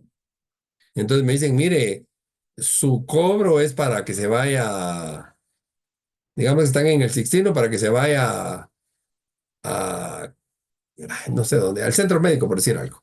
Aunque el centro médico es más caro. Entonces va a depender mucho de dónde esté. También va a depender mucho de la zona que atendamos. Cuando nosotros estábamos, nuestras oficinas estaban en la zona 14. El primer choque con el que teníamos, el parqueo. Estábamos en el edificio de la par del Hospital de la Paz. El parqueo del Hospital de la Paz es carísimo. Y la gente quiere que uno le selle el parqueo. Entonces ahí agreguemos cuánto cuesta la hora. 20 pesos, digamos. Entonces esos 20 pesos van parte de mi costo. Entonces yo le voy a agregar los 20 pesos a la entrevista. Si es con factura o sin factura, para ver si pongo IVA o no.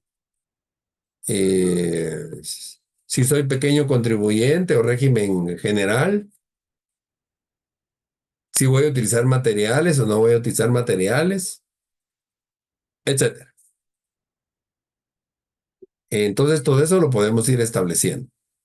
Yo, por ejemplo, en algún momento hago voluntariados, en un momento tengo tarifas sociales y también tengo tarifas normales. Y va a depender mucho de la persona. Por ejemplo, cuando me mandan algún paciente, algunos de ustedes, trabajamos con alguna tarifa social y un poquito más baja que lo social.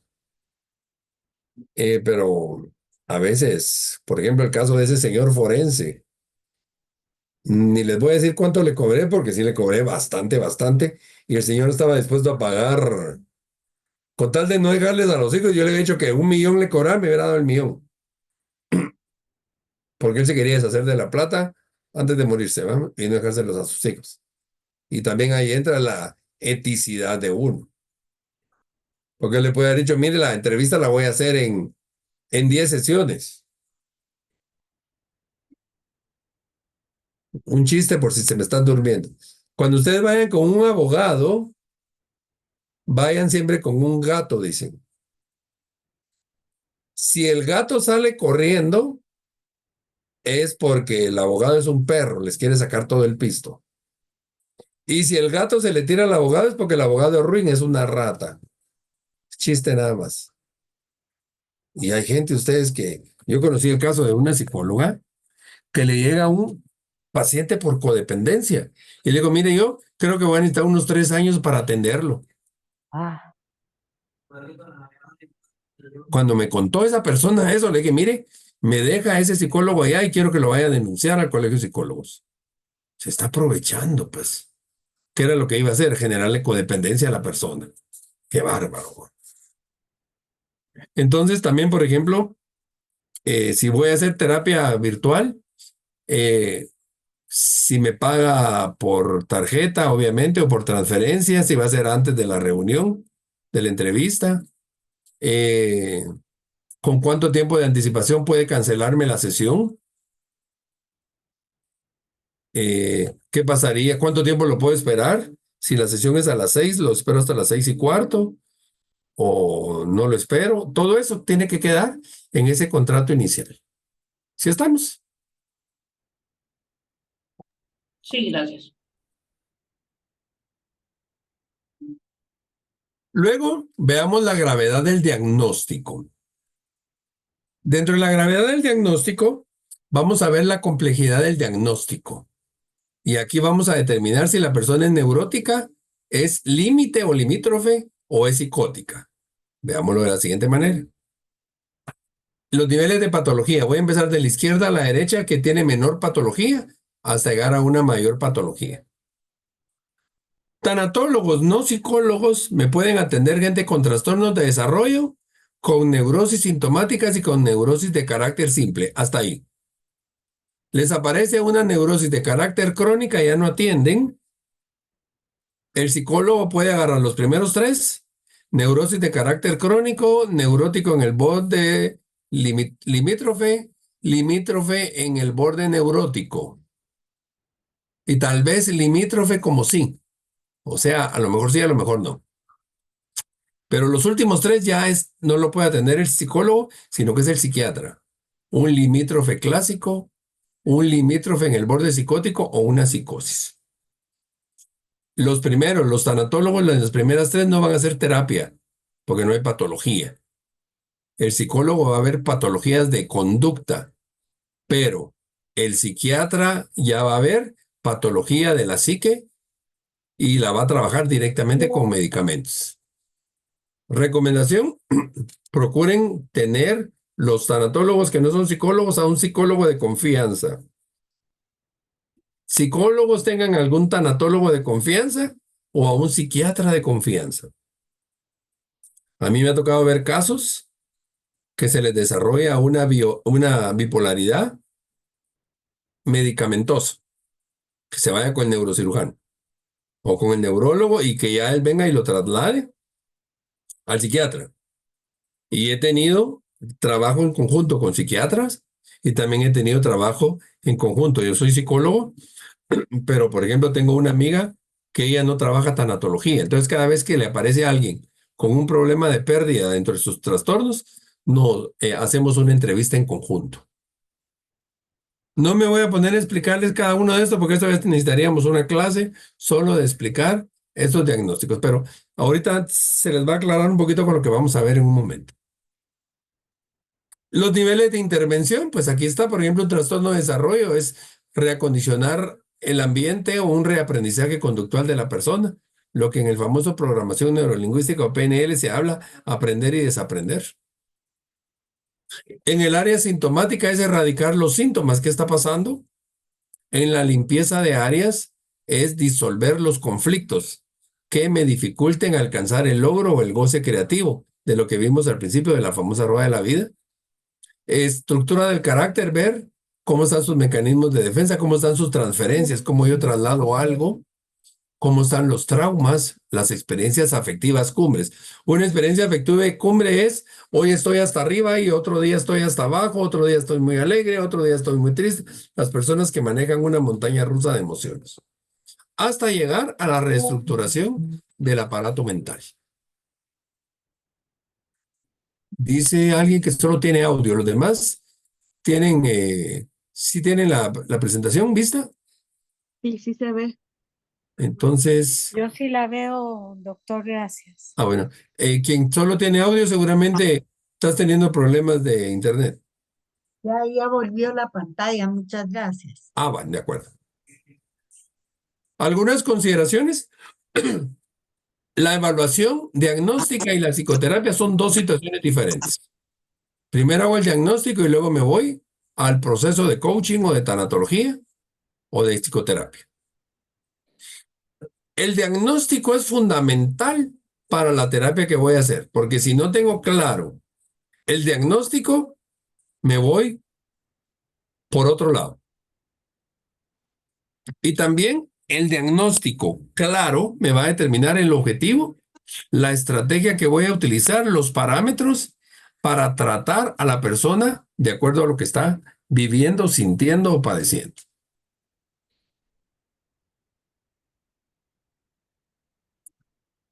Es importante también tener claro que la relación, la naturaleza de la relación entre el paciente y el tratante en la evaluación clínica es fundamental para obtener antecedentes y el clima en la entrevista es preponderante para el éxito de la evaluación. A veces les va a pasar, no se me vayan a asustar, que llega un paciente y no vuelve a llegar. Cuando a veces confrontamos la situación del paciente o del acompañado, se siente mal y entonces a lo mejor ya no quiere llegar.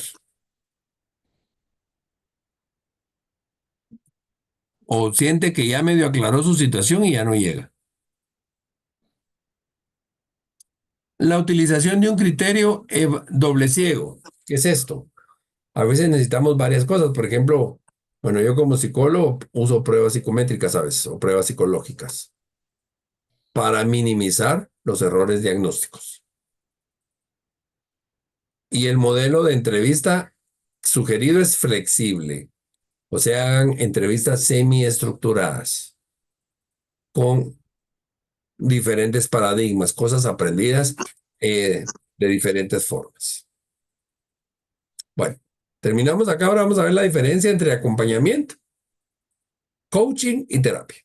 El acompañamiento, que la palabra traducida acompañamiento puede ser counseling o puede ser coaching.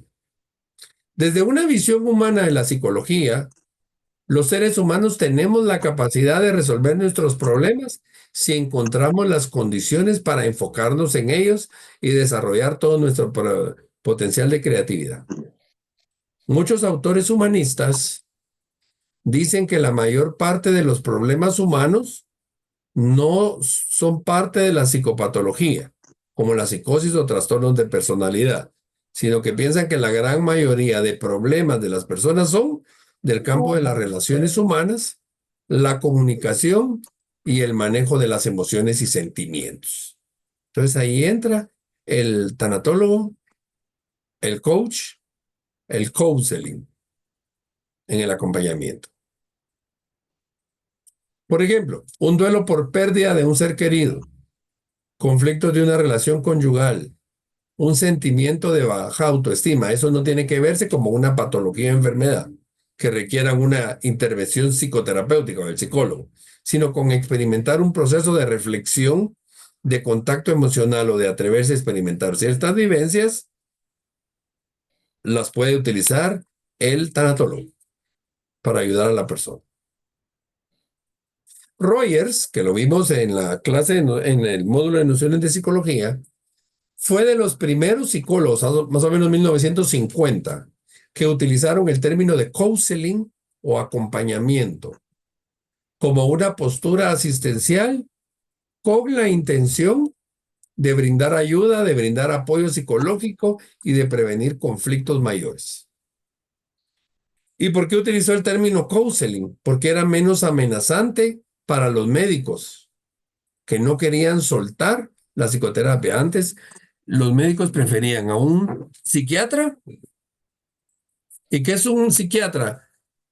Es un médico que se especializa en la conducta, pero generalmente el psiquiatra cura con medicamentos. Para ser psiquiatra hay que ser médico primero. Años más tarde, Juan Lafarga, a solicitud de una comunidad de interesados, empezó a entrenar en el acompañamiento o counseling a profesionales ajenos a la psicología. Y ahí es donde surge el movimiento del desarrollo del potencial humano. Es donde aparece la tanatología, el coaching, la capellanía espiritual, etc. Desde inicios de este movimiento humanista, se manifestó de manera clara y contundente un rechazo al modelo médico de la atención de los problemas humanos inherentes en la vida cotidiana, concibiendo que cualquier persona que estuviera interesada con un perfil profesional o emocional adecuado y con un entrenamiento necesario, podía ser un facilitador o orientador del desarrollo humano. Y en este contexto, el término psicoterapia fue excluido del acompañamiento o fue reducido y comenzaron a utilizarse términos como orientación, facilitación, acompañamiento psicológico, acompañamiento emocional, counseling, capellanía, coaching, tanatología, etc. Para este movimiento humanista, el término acompañamiento es el más apropiado para un apoyo psicológico. Y el apoyo psicológico es muy puntual porque lo que es sinónimo de seguir, conducir, escoltar, agregar, añadir, unir, juntar, asociar, asistir, auxiliar, escoltar, proteger. Pero en ningún momento dice ahí psicoterapia. Solo son técnicas de acompañar. Se los insisto mucho porque hay psicólogos que no pueden ser tanatólogos porque meten su mapa de psicólogos y quieren trabajarlo todo como una patología. O tanatólogos que quieren hacer de psicólogos. No es posible. El acompañamiento es un servicio de apoyo profesional con acciones preventivas y de orientación a programas, orientación a grupos, a instituciones, que necesitan apoyo para tomar decisiones o para resolver problemas. Y este acompañamiento, además de brindar orientación, también da apoyo, da contención emocional, discuten temas existenciales, planifican vida, establecen metas, entre otros. Y aquí los principales temas en el acompañamiento son duelos, crisis vitales, crisis accidentales, conflictos personales e interpersonales, familiares, laborales, educativos. ¿Alguna pregunta?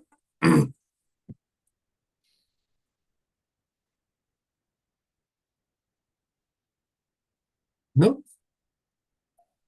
La principal diferencia entre el acompañamiento psicológico con la psicoterapia radica en que en la psicoterapia se abordan psicopatologías, mientras que en el acompañamiento se asiste a las personas que quieren resolver un conflicto puntual, que quieran tomar una decisión o que quieran mejorar una relación interpersonal. El orientador o el acompañante que trabaja bajo esta perspectiva de... Voy a llegar a las 6. ¿Viste? Un besito, bendiciones. Perdón, Elsie. Perdón, doctor. Quería preguntar. Sí, ¿cuál es tu pregunta?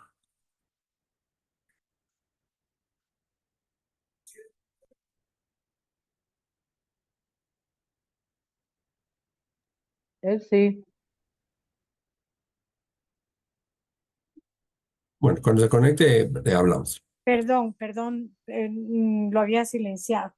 Para nosotros que vamos a acompañar a Yubi, me queda muy claro que no somos psicólogos, somos facilitadores y somos un apoyo en duelos, crisis, conflictos. Muchas gracias, doctor. Con gusto. Entonces, un orientador tiene que estar muy consciente que cuando ya no es una normalidad psíquica, sino que ya aparecen otras situaciones, va a limitar su competencia hasta ahí y traslada al paciente a un psicólogo.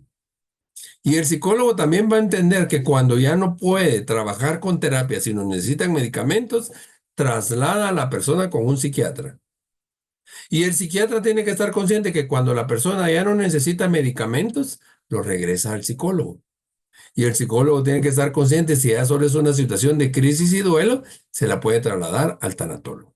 Tenemos que delimitar bien esas situaciones.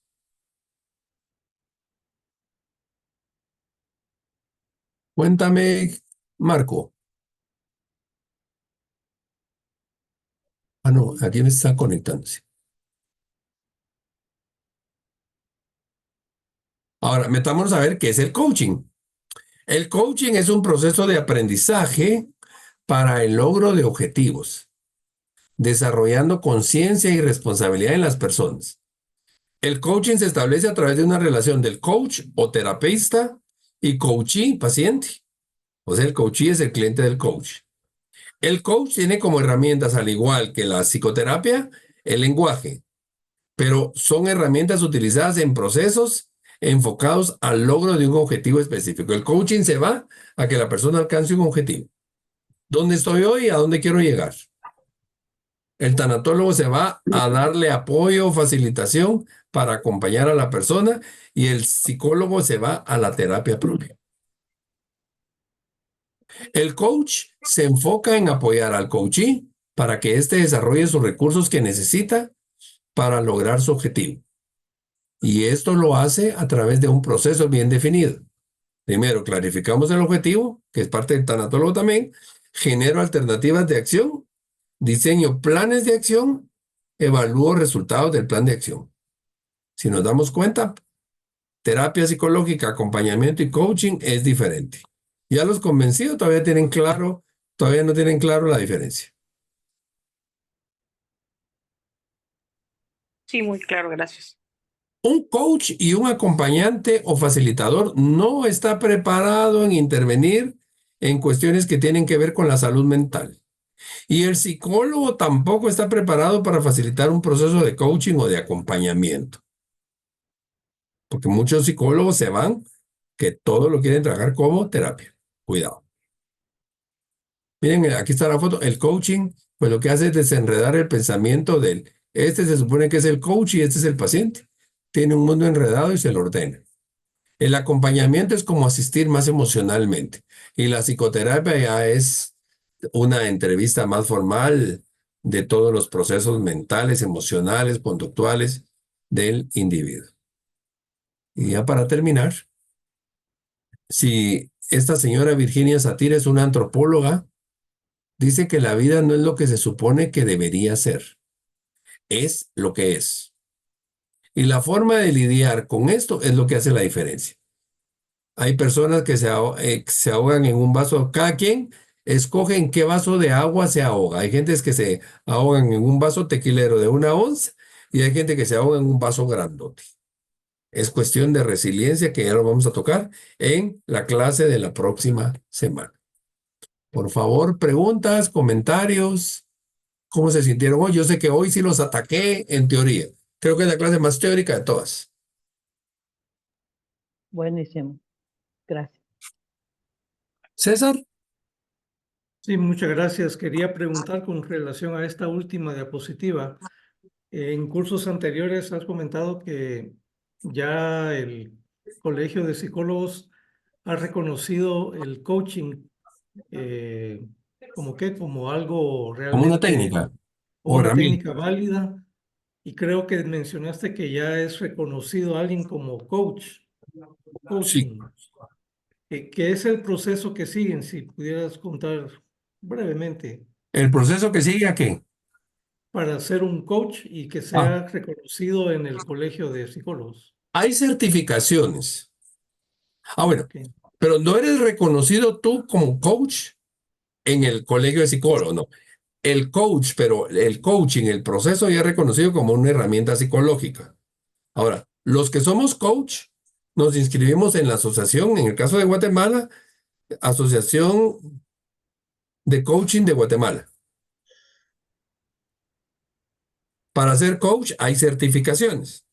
De hecho, ya más adelante vamos a hacer un lanzamiento de un posible, vamos a hacer coach tanatológicos, certificar coach tanatológicos. Todavía estamos haciendo los últimos contactos y armar todo eso, pero es así como si quieren noticia de última hora, porque en eso he estado ultimando algunos detalles. Generalmente para certificarte como coach son 120 horas de trabajo entre teórico y práctico, mientras que una licenciatura en psicología son, dependiendo de la universidad, 4, 5, 6 años.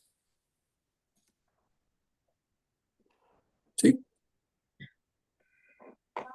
Vilma, Gracias, licenciado. Yo pues solo tengo la consulta, si usted está en la disponibilidad de dar acompañamiento o inicio de sesiones, ¿cuál sería como la vía de comunicación para contactar con su persona y poder con mi persona, acordar? mi Ujú. teléfono 5510-0034. Muy bien, A muchas veces me gracias. cuesta porque sí estoy bien cargado, pero yo veo a ver cómo hacemos espacios cuando se puede. Gracias, licenciado. Con mucho gusto. ¿Alguien más? Bueno, entonces sigamos sufriendo calor, pues, y nos veo el otro mes, ¿verdad? Porque la otra semana ya estamos en junio. Sí, y es cierto. Sábado ya. Pasen buenas noches. Que tengan buenas Buenas noches, les mando un fuerte noches. abrazo. Buenas Feliz noches, noche, Gracias, gracias. buenas gracias. Nos vemos el Buenas próximo noches. mes.